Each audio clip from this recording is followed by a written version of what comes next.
Halo teman-teman, selamat datang di kelas JavaScript, di mana di sini kita akan bahas tentang JavaScript Modules. Sebelum kita mulai ke materi, kita akan kenalan dulu ya. Jadi nama saya adalah Eko Kurniawan Kanedi. Saat ini saya kerja sebagai Technical Architect di salah satu e-commerce terbesar di Indonesia.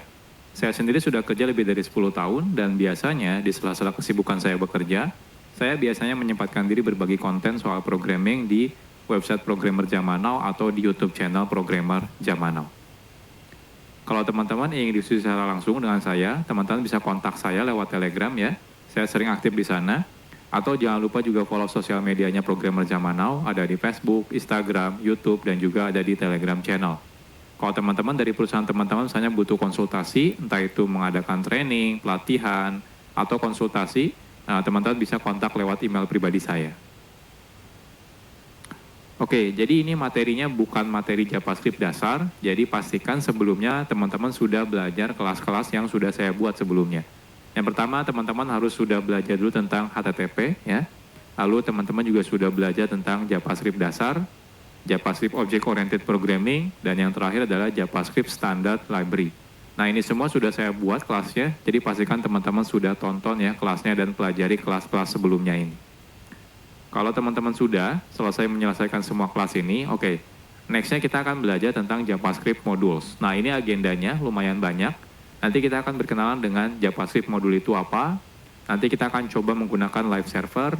Lalu kita akan bandingkan perbedaan tanpa menggunakan modul dengan menggunakan modul, perbedaannya apa.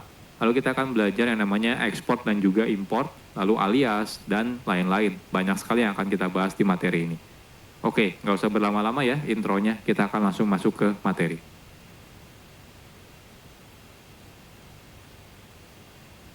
Sekarang kita akan berkenalan dulu dengan JavaScript Modules. Dahulu, kode program JavaScript itu biasanya dimulai dari kode yang kecil dan juga sedikit biasanya ya. Jadi saat kita membuat kode program ya, biasanya ya dimulai dari kodenya yang sedikit dulu. Jadi mungkin jarang sekali kita akan menggunakan kode JavaScript dengan ukuran yang sangat besar dalam satu halaman website. Nah, tapi ya saat ini kebutuhan web ya sudah berbeda. Jadi kalau dulu tuh mungkin kebanyakan aplikasi website itu ya sederhana gitu ya, beda seperti yang sekarang. Kalau sekarang aplikasi web itu sudah sangat kompleks. Jadi kalau teman-teman lihat contohnya aplikasi website seperti toko online gitu ya, streaming online gitu ya, itu semuanya sudah kompleks sekali ya. Jadi lumayan, artinya kebutuhannya sekarang semakin besar ya penggunaan kode JavaScript. Apalagi dengan banyaknya framework JavaScript, seperti contohnya mungkin nanti teman-teman bakal berkenalan dengan React.js atau AngularJS atau Vue.js, itu adalah framework JavaScript untuk membuat web front-end misalnya ya. Jadi otomatis kebutuhan pembuatan kode JavaScript akan semakin kompleks dan juga semakin besar kodenya. Nah, oleh karena itu, sudah seharusnya saat ini ya, itu saat kita membuat kode JavaScript, kita perlu melakukan yang namanya mekanisme split kode JavaScript atau memotong-motong si kode JavaScript ini. Sehingga tidak terlalu kompleks ya. Jadi tidak ditumpuk dalam satu file yang besar ya. Jadi kita bisa split, artinya lebih modular. Oke. Jadi inilah salah satu tujuan adanya fitur JavaScript Modules. JavaScript Modules sendiri ini adalah fitur yang lumayan modern sebenarnya ya. Jadi kalau teman-teman masih menggunakan browser versi lama, mungkin beberapa browser tidak mendukung JavaScript Modules gitu ya.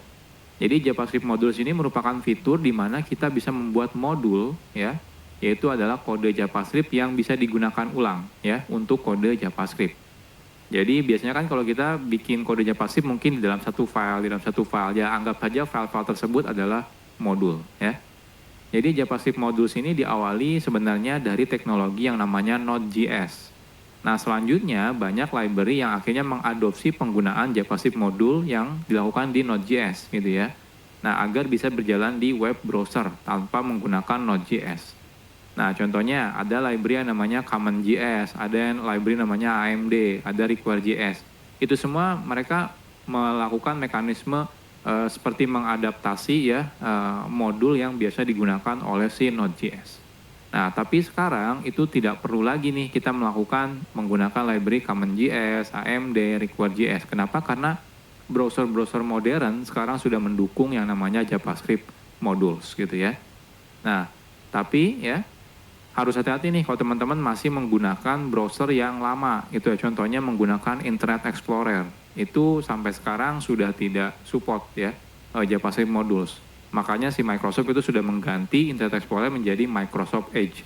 Kalau Microsoft Edge itu sudah mendukung yang namanya JavaScript modules. Tapi kalau teman-teman masih menggunakan Internet Explorer, maka dia belum mendukung tentang JavaScript modules. Nah, jadi secara garis besar ada dua kata kunci yang biasa digunakan dalam JavaScript modules, yaitu kata kuncinya adalah import dan juga export.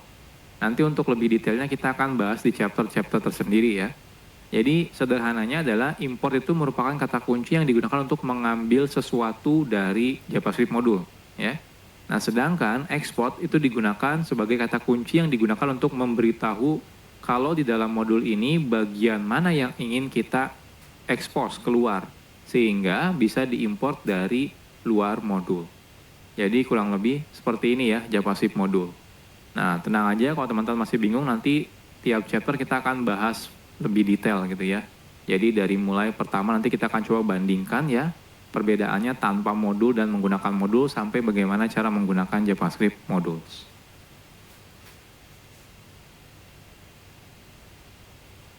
Oke, sekarang kita akan membuat project-nya terlebih dahulu ya. Sederhana aja, kita akan buat folder kosong namanya adalah belajar JavaScript modules. Oke, saya akan masuk ya. Teman-teman silakan buat folder. Saya akan menggunakan perintah terminal ya. Teman-teman kalau mau menggunakan UI juga boleh, silakan. Intinya kita buat folder. Saya akan masuk ke tempat saya biasa development. Lalu saya akan make directory namanya belajar JavaScript modules ya. Lalu kita akan masuk. Nah, silakan teman-teman buka foldernya, bisa menggunakan JetBrains WebStorm atau menggunakan Visual Studio Code. Saya akan buka menggunakan dua-duanya ya, WebStorm dan juga Visual Studio Code. Oke, ini Visual Studio Code dan ini adalah WebStorm. Ya, jadi sekarang kita sudah selesai ya. Jadi kita sudah bikin folder kosong ya. Teman-teman boleh gunakan editor mana aja boleh, nggak ada masalah ya.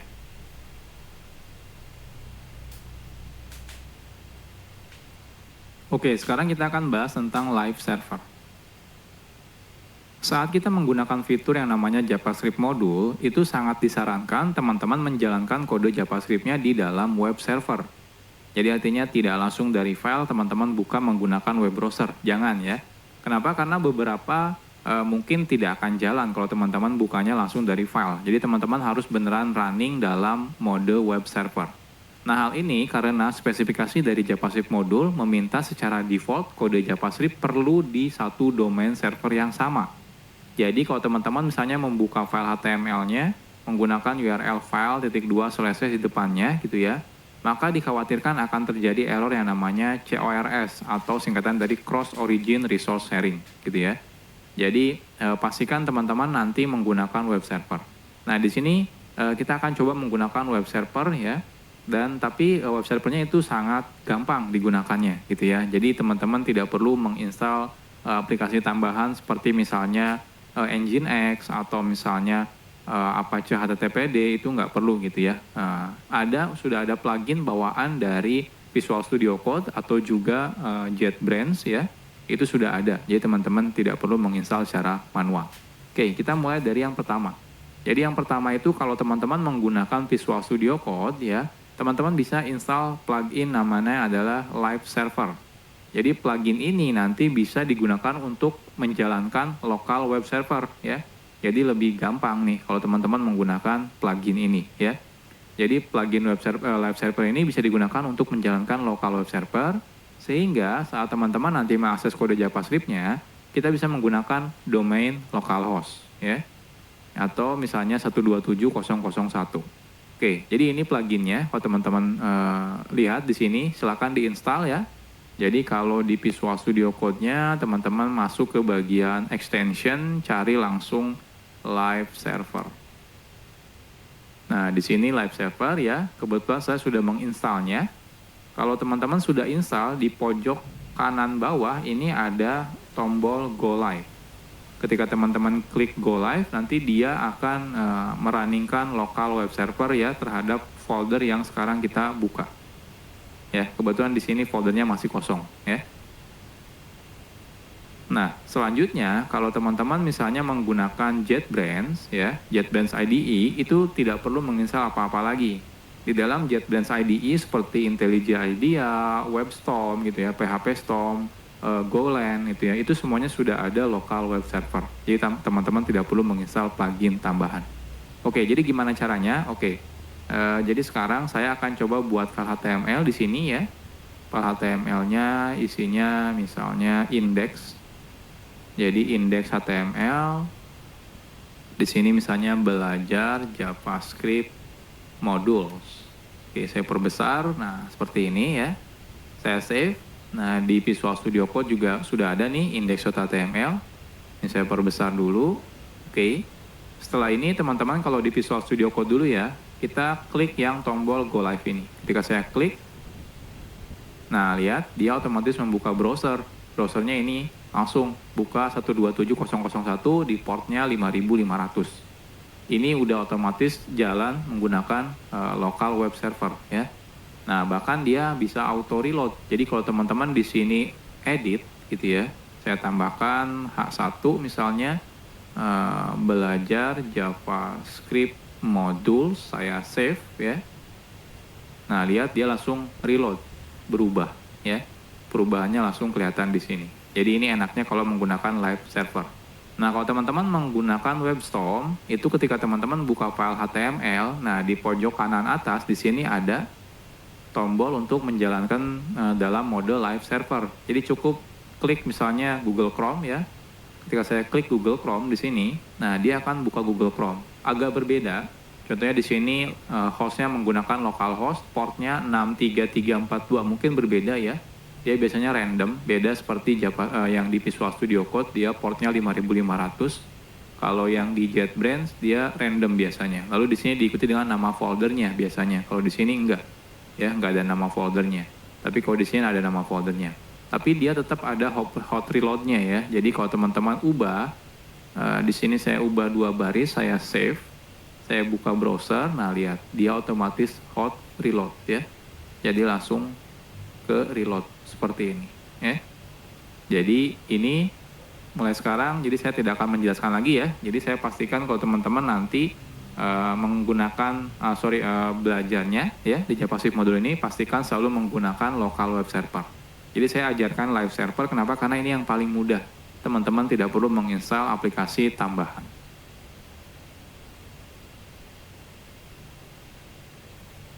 Sekarang kita akan coba dulu ya tanpa menggunakan JavaScript modul. Sebelum kita membahas tentang JavaScript modul, sekarang kita akan coba dulu ya membuat kode program JavaScript tapi tidak menggunakan JavaScript modul. Nah, saat kita membuat file JavaScript, lalu kita load file JavaScript tersebut ya, menggunakan HTML contohnya, secara default kode JavaScript tersebut bisa langsung diakses. Baik itu misalnya di dalamnya ada variabel atau function atau class, itu secara default bisa langsung diakses ketika kita include ya ke dalam si HTML menggunakan script source misalnya seperti itu. Oke, misal saja kita punya kode JavaScript seperti ini. Jadi kita punya namanya library.js. Isinya ada 2 function, say hello dan say goodbye. Oke, kita akan coba. Jadi di sini saya akan buat satu folder ya. Nama foldernya adalah scripts. Nah, di sini kita akan buat JavaScript file namanya library. Jadi kita akan buat function yang namanya say hello, name,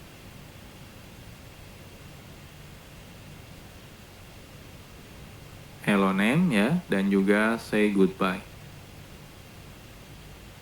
Isinya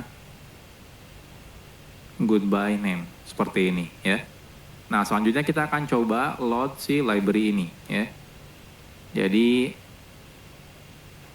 kita akan gunakan library ini ya, kita load menggunakan script source script/library misalnya ya. Lalu secara otomatis kalau kita sudah load ya filenya, secara default otomatis semua yang ada dalam library ini ya, library.js itu akan bisa diakses dari tempat ini ya, tempat di mana kita sudah meload si filenya. Contohnya di sini misalnya say hello dan say goodbye. Oke, kita akan coba. Jadi di sini kita akan buat ya file HTML without modul.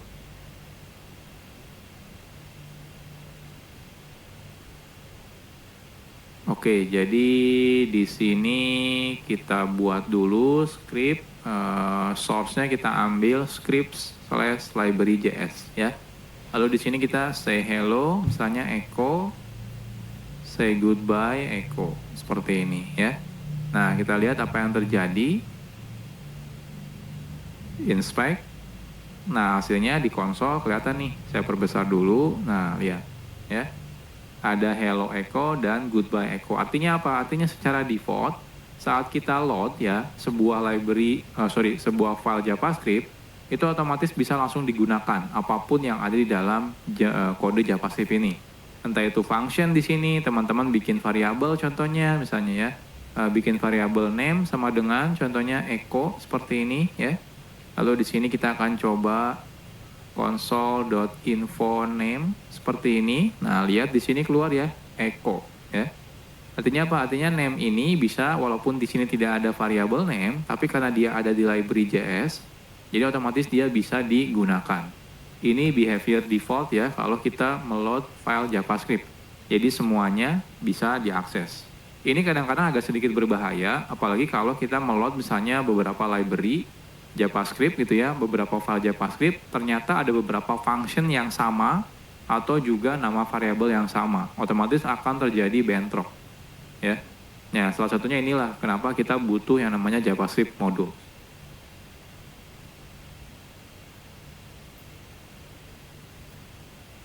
Oke, jadi kalau nanti teman-teman menggunakan modul ya, jadi kalau teman-teman menggunakan modul ya, jikalau kita menggunakan modul, kita bisa secara selektif namanya. Jadi milih-milih gitu ya. Jadi bagian kode mana yang akan diekspos keluar. Kalau tadi tanpa menggunakan modul, teman-teman langsung include menggunakan source JavaScript biasa, itu semuanya yang ada di dalam file JavaScript tersebut otomatis diekspos gitu ya. Nah, ini agak sedikit berbahaya. Tapi kalau nanti teman-teman menggunakan modul, teman-teman bisa pilih bagian mana, function mana, variabel mana, kelas mana yang ingin diekspos keluar. Karena mungkin beberapa variabel tidak mau diekspos keluar misalnya, seperti itu ya.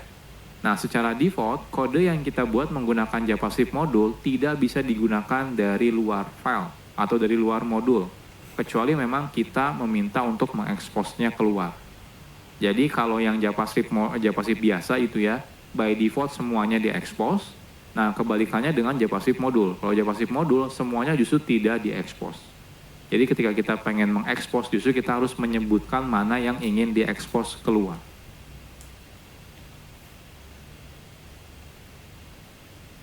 Sekarang kita akan coba buat JavaScript modul. Membuat modul itu sangat sederhana. Kita cukup membuat file JavaScript seperti biasa aja gitu ya. Jadi nggak ada perbedaan sebenarnya saat teman-teman bikin file JavaScript biasa sama JavaScript modul. Yang membedakan adalah saat kita justru meload file JavaScript-nya dari HTML. Kita tidak lagi menggunakan tipenya JavaScript lagi, melainkan tipenya adalah modul ya.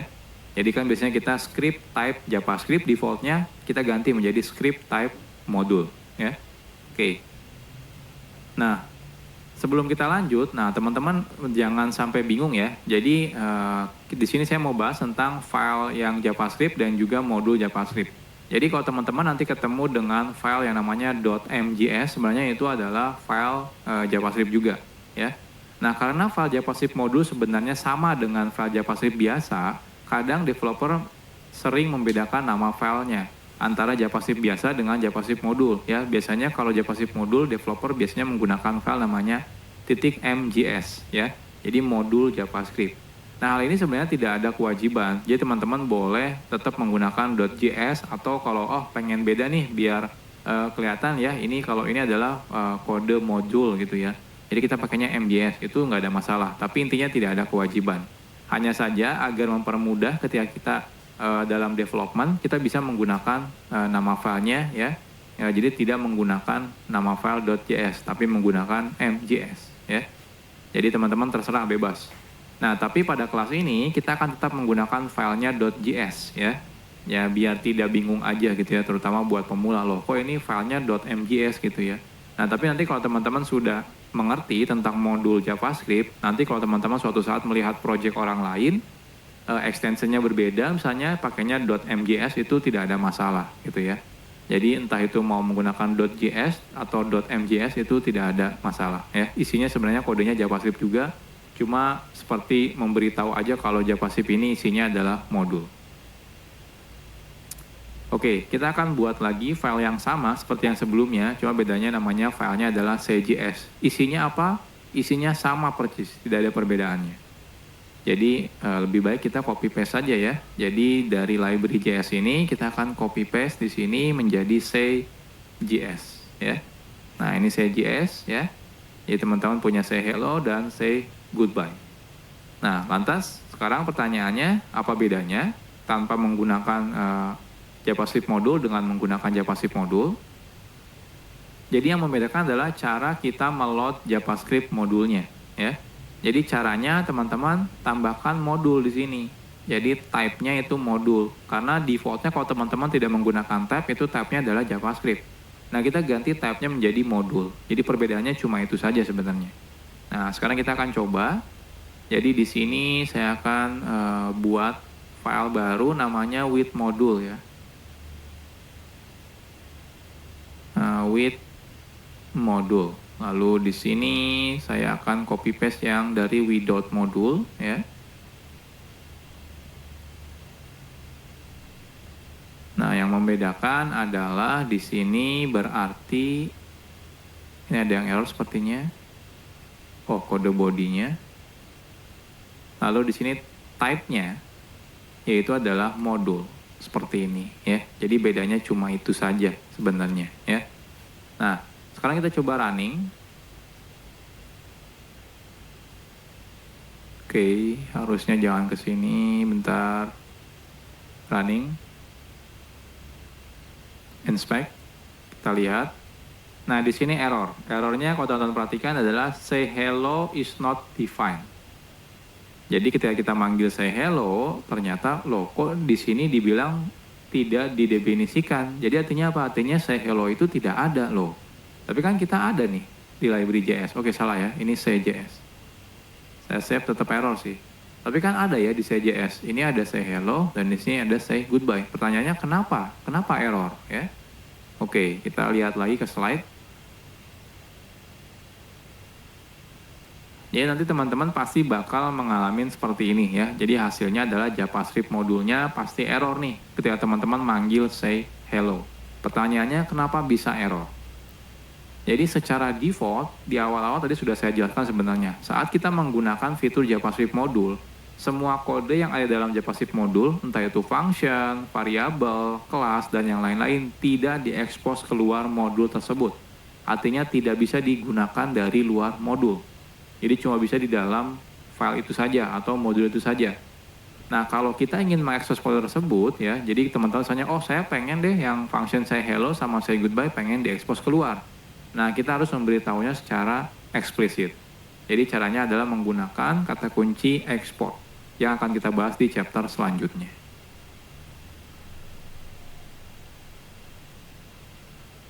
Sekarang kita bahas tentang export. Export itu merupakan kata kunci yang digunakan untuk mengekspos kode yang ada dalam modul, ya. Jadi mengekspos keluar. Nah, export itu biasanya ditambahkan di awal sebuah variabel kah, function, atau juga kelas. Jadi ketika teman-teman membuat function, depannya kasih export. Kalau teman-teman merasa ingin mengekspos function ini keluar modul. Artinya apa? Artinya bisa digunakan di luar modul. Ya.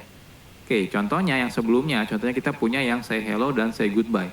Jadi kalau teman-teman merasa oke, function ini ingin saya expose keluar, teman-teman cukup gunakan kata kunci export di depannya. Jadi export function, nama functionnya. Jadi seperti biasa, coba bedanya tambahkan export.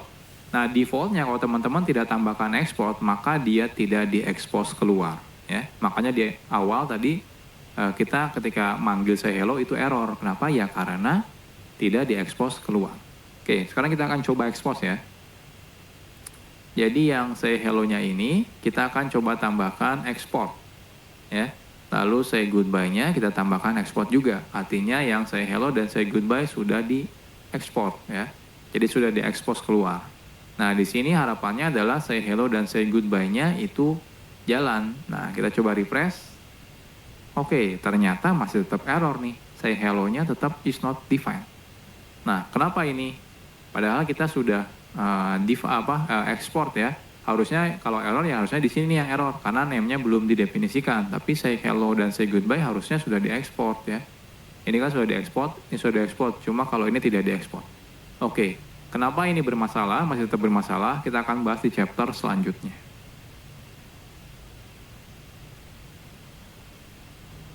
Oke, sekarang kita bahas tentang import.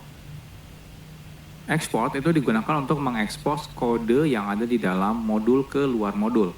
Nah, jikalau kita ingin menggunakan kode yang sudah diekspos yang dari modul tersebut, kita perlu menggunakan kata kunci yang namanya import. Makanya yang sebelumnya tetap error, kenapa? Karena kita belum melakukan import ya. Jadi wajib melakukan import terlebih dahulu. Nah, cara menggunakan kata kunci import ini sederhana. Caranya seperti berikut. Jadi cukup gunakan kata kunci import. Kalau cuma satu, teman-teman bisa langsung sebutkan nama yang akan diimportnya, misalnya nama functionnya, nama variabelnya, atau nama kelasnya. Kalau lebih dari satu, teman-teman bisa gunakan kurung kurawal. Kurung kurawal yang pertama apa, yang kedua apa, yang ketiga apa, dan seterusnya ya. Gunakan koma pemisahnya. Lalu kurung kurawal tutup, from. Lalu di sini silakan sebutkan nama filenya, ya, nama file modulnya dari mana. Nah, modul hanya bisa digunakan di modul lain. Artinya apa? Artinya yang sebelumnya kan ketika kita bikin script itu defaultnya dia tipenya adalah JavaScript. Jadi teman-teman harus ganti ketika teman-teman menggunakan script, tipenya harus dijadikan modul lagi ya. Nah, saat menggunakan import kita tidak perlu lagi menambahkan script modul sort satu persatu ya. Karena sudah dihandle secara otomatis oleh si browser. Jadi ketika teman-teman menggunakan import lalu lokasi file JS-nya, dia otomatis akan meload si file JavaScript modul tersebut. Jadi teman-teman tidak perlu menambahkan lagi tag script, habis itu type-nya modul, habis itu source-nya dari file modul yang mana itu nggak perlu lagi gitu ya. Oke, jadi contohnya, jadi yang sebelumnya kenapa masih error? Yang pertama tipenya teman-teman masih menggunakan default-nya yaitu JavaScript, jadi teman-teman harus ganti type-nya menjadi modul. Lalu di sini cara importnya adalah import ya, say hello, say goodbye, from. Nah ini titik itu berarti relatif ke file sekarang. Habis itu titik slash script, ada folder script, lalu slash say js ya. Oke, kita akan coba. Jadi di sini ini type-nya kan default-nya kalau teman-teman tidak definisikan type-nya JavaScript. Nah, kita ganti menjadi modul lagi, harus sama gitu ya. Nah, selanjutnya ini kalau saya save, nah lihat di sini masih tetap error. Kenapa? Karena say hello-nya belum kita import. Ya teman-teman harus gunakan import ya. Lalu di sini say hello, say goodbye, lalu from. Nah, from-nya dari mana? From-nya harus menggunakan nggak boleh langsung gini ya. Script say js. Nah, kalau seperti ini error ya. Errornya apa? Diberitahu kalau misalnya mau menggunakan modul itu harus relatif reference ya. Jadi seperti pakai slash atau titik slash ya, atau titik-titik slash seperti ini. Jadi kalau saya pengen dari file tempat file HTML saya lalu masuk ke dalam folder jadi titik slash seperti ini ya. Ini saya save. Nah, lihat sukses ya. Nah, cuma info name-nya ini nggak keluar. Kenapa nggak keluar di sini? Karena tidak saya expose di sini ya. Tidak saya expose di say.js-nya. Selain itu juga di sini tidak saya import ya. Jadi kalau di sini teman-teman paksa import name seperti ini akan error gitu ya. Jadi kita melakukan request name tapi ternyata dia tidak diekspor dari modulnya seperti ini ya. Nah, kecuali teman-teman ekspor nih name-nya. Nah, di sini ekspor seperti ini ya. Nah, ini baru jalan nih konsol info name-nya keluar ya, echo seperti ini. Jadi sederhana ya menggunakan JavaScript modul itu. Cukup di file modulnya teman-teman lakukan ekspor dan di tempat yang teman-teman butuhkan lakukan import.